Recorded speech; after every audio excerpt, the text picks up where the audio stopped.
আজ না বৃষ্টির মতো কুয়াশা পড়ছে, তো এরই মধ্যে আমাদের বেরিয়ে যেতে হলো তিতিরের ট্রিটমেন্টের জন্য, মানে দাঁতের ট্রিটমেন্টের জন্য। তারপর ট্রিটমেন্ট হয়ে যাওয়ার পর বেরিয়ে দেখি রাস্তার মধ্যে ভুট্টা লোভ সারাতে না পেরে কিনে নিলাম। ওদিকে মেয়ের পেয়েছে খিদা, যেহেতু আজ মঙ্গলবার নিরামিষ, তেমন তো কিছু খেতে পারবো না, তাই মিষ্টির দোকানে গিয়ে ওকে একটা মিষ্টি আর আমরা দুজনে দুটো সিঙ্গারা খেয়ে নিয়েছি।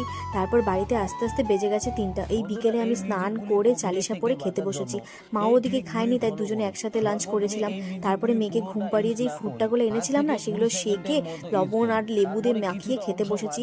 আর তার সাথে ছিল গরম গরম চা, যা ভালো লাগছিল না কি বলবো।